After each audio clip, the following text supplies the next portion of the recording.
reflexión de 40 años de democracia que estamos celebrando los argentinos. Sí, por supuesto que es para celebrar. Fíjese de qué manera tratamos de resumir este momento. Aquí está la carátula: Nacho López, el Alfonsín del periodismo. Ahí está Nacho López, por supuesto, con el doctor Raúl Alfonsín, y ya está aquí como uno de los invitados especiales de esta noche. Así que en Sete Feroz en aquella época, y Nacho López, periodista acreditado en la Casa de Gobierno, de esta manera actuaba frente a un genocida como Videla. Señor presidente, quiero volver sobre algo que usted ya tocó. El último domingo de octubre, el Papa Juan Pablo II se refirió a la Argentina en la Plaza San Pedro, de distintas maneras, pero entre otras cosas habló de un problema que ya ha sido tocado aquí, como es el problema de los desaparecidos y de los detenidos sin causa, sin proceso. Le quiero preguntar si usted, que muchas veces se ha dirigido al Papa, le ha contestado reservadamente a esas expresiones de Juan Pablo II, y si hay algunas medidas en estudio en el gobierno sobre ese problema, más allá de la del tiempo a la que usted hizo mención recién.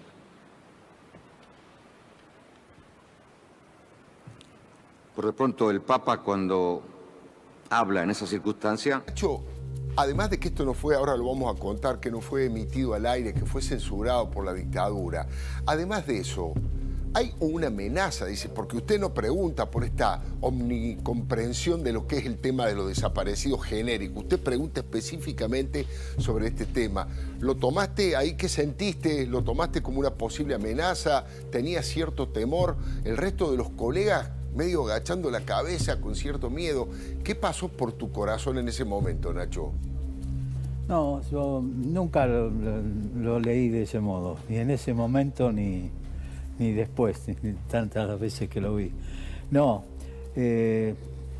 miedo, yo digo, teníamos todos los que vivíamos en ese tiempo acá y que no nos fuimos porque no teníamos ninguna razón para irnos. Imagínate que yo ni siquiera entendí como un gran gesto de Jacobo Timerman de sacarme de acá cuando me dijo que fuera a hacerme mis propias fuentes en el Vaticano. A mí me entusiasmó más eso que creer que me estaba sacando porque corría peligro. Así que no, miedo no, ni amenaza no la sentí tampoco. Ahora vamos a continuar charlando con José Ignacio López, vocero histórico de Alfonsín. Está también Maximiliano Ferraro, que es el presidente de la Coalición Cívica.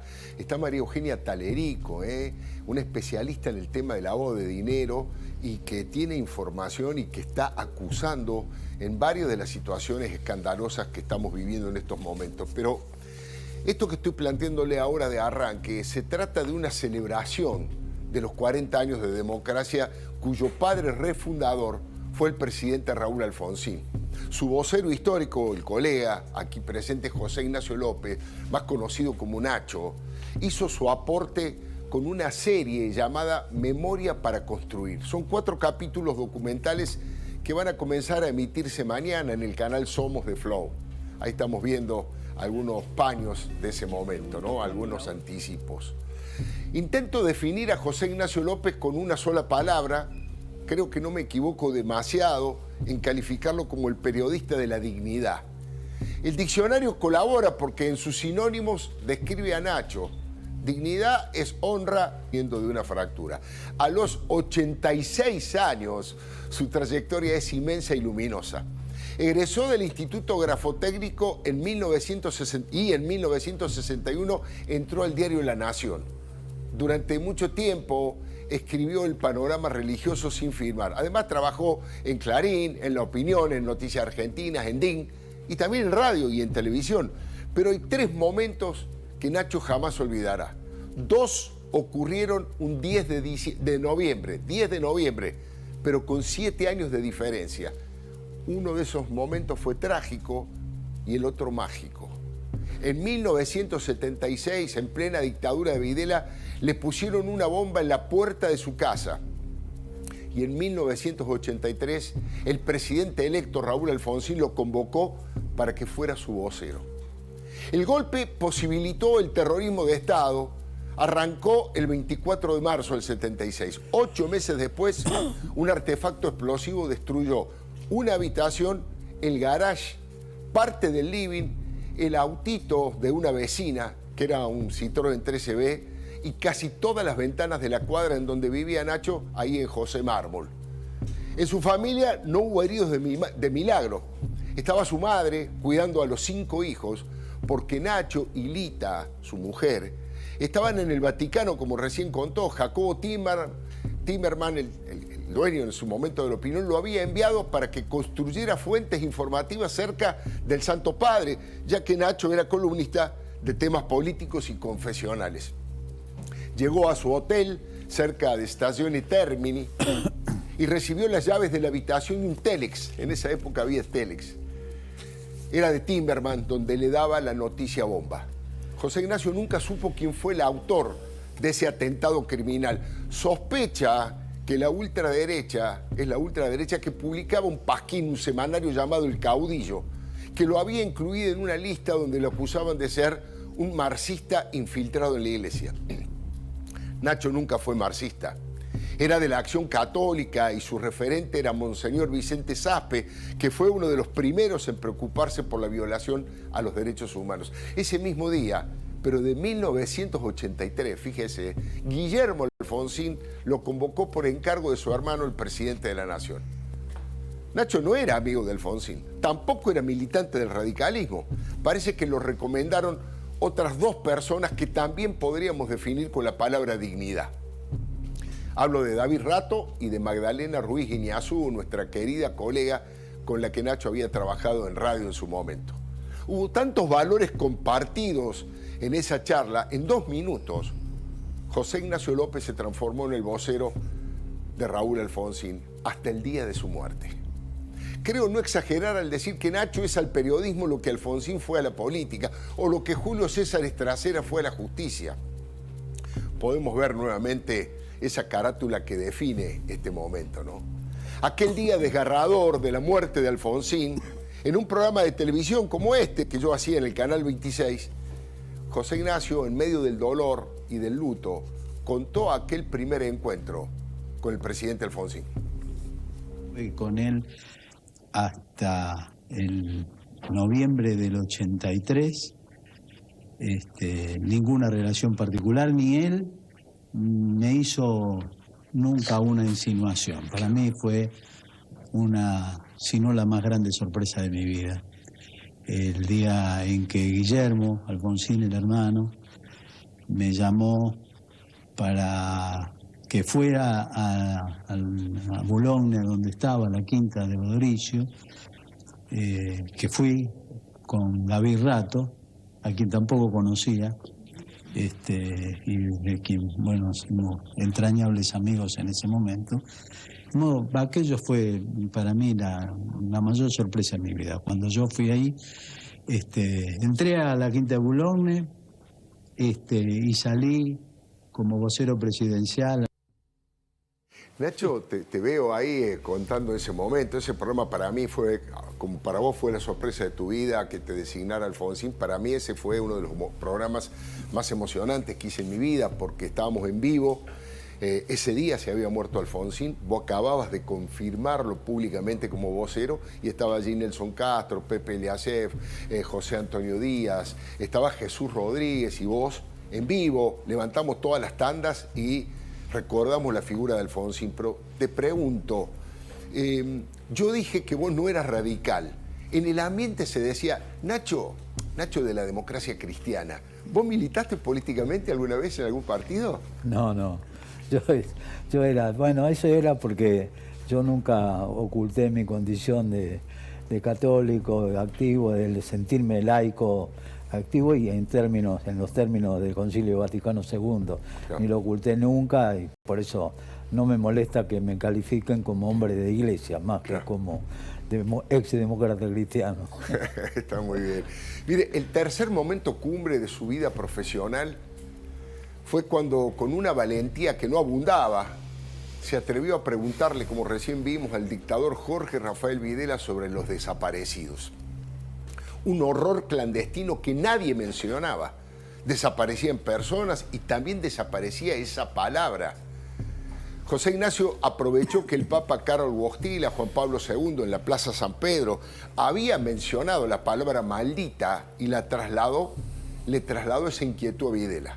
Lo vimos recién, podemos seguir repasándolo. Nervioso, incómodo, el dictador hizo una larga perorata y Nacho tuvo el coraje de repreguntar. Fue en ese momento donde Videla dijo una atrocidad que quedó grabada para siempre en la memoria colectiva de los argentinos. El desaparecido es una incógnita, no tiene identidad, no está ni muerto ni vivo, está desaparecido. Recordémoslo que vale la pena. Señor presidente, quiero volver sobre algo que usted ya tocó. El último domingo de octubre, el Papa Juan Pablo II se refirió a la Argentina en la Plaza San Pedro, de distintas maneras, pero entre otras cosas habló de un problema que ya ha sido tocado aquí, como es el problema de los desaparecidos y de los detenidos sin causa, sin proceso.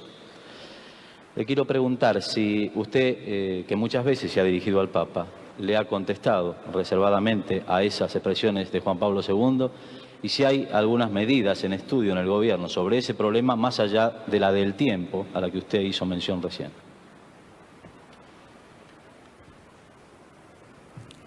Por de pronto el Papa cuando habla en esa circunstancia, habla al mundo, no le habló a la Argentina. Y habla en su condición de pastor, ni nada que avergonzarnos en ese sentido, porque justamente eso ocurrió en defensa de los derechos humanos del pueblo argentino, gravemente amenazados por una agresión del terrorismo subversivo que pretendía cambiar nuestro sistema de vida. Si la Argentina atiende a los derechos humanos en esa omnicomprensión que el término derechos humanos significa. Pero yendo concretamente, porque sé que usted hace la pregunta, no a esa visión omnicomprensiva de los derechos humanos a la que hizo referencia el Papa en forma genérica, sino concretamente al hombre que está detenido sin proceso, es uno, o al desaparecido, que es otro. Frente al desaparecido, en tanto esté como tal, es una incógnita el desaparecido. Si el hombre apareciera, bueno, tendrá un tratamiento X. Y si la desaparición se convirtiera en certeza de su fallecimiento, tiene un tratamiento Z. Pero mientras sea desaparecido no puede tener ningún tratamiento especial. Es una incógnita, es un desaparecido. No tiene entidad, no está. Ni muerto ni vivo, está desaparecido. Tremendo, ¿no? Mire, es un milagro que este video haya visto la luz porque en su momento Canal 7 lo editó, por supuesto, y lo censuró. Tanto la pregunta como la respuesta. Dura 6 minutos, me paro ahí un segundo, dura 6 minutos. Nosotros lo hemos resumido por cuestiones también de tiempo periodístico en 2 minutos, pero hemos sacado la esencia, creemos, de lo más importante. Pero en Canal 7 no salió nada de todo esto. El historiador Felipe Piña lo recuperó de aquellos archivos ocultos, ¿no? Le cuento otra cosa más personal. Estuve cerca de José Ignacio en medio de otra tragedia social y política. Fue cuando se trató de evitar la masacre del 2001. Nacho fue el coordinador del diálogo argentino, donde las Naciones Unidas, la Iglesia, otras confesiones, algunos políticos, algunos periodistas pretendíamos hacer un aporte para evitar la muerte por las calles y la caída de Fernando de la Rúa. Fue un esfuerzo monumental al que lamentablemente Fernando de la Rúa subestimó. Son apenas mojones de una vida dedicada a la búsqueda de la verdad, la justicia, la democracia, la fe y la familia. De todos estos materiales está edificada la serie Memoria para Construir. Hay testimonios, entre otros, de Monseñor Jorge Casareto, de Jesús Rodríguez, de Mónica Gutiérrez, de Martín Balsa. También hay referencias a la gran relación de afecto que une a Nacho con el Papa Francisco. Es un aporte fundamental a la verdad histórica a través de la mirada y la trayectoria de un periodista con mayúsculas. A 40 años sigue siendo muy necesaria la verdad y la justicia para que nunca más repitamos el horror de un genocidio o el asesinato como herramienta política. Aquel premio de hace un año en la Cámara de Diputados, recuerdo que fue recibido con gran alegría, pero nada comparable a la felicidad de jugar con su bisnieto. Porque, repito, como periodista y como ser humano, la palabra que lo define es dignidad. Yo le doy mi palabra y le dejo una palabra de un grande como Mahatma Gandhi. Mañana tal vez tengamos que sentarnos frente a nuestros hijos y decirles que fuimos derrotados, pero no podremos mirarlos a los ojos y decirles que viven así porque no nos animamos a pelear. Qué actualidad que tiene la frase de Gandhi a propósito de lo que estamos hablando. ¿Por qué hiciste esto, Nacho? ¿Por qué?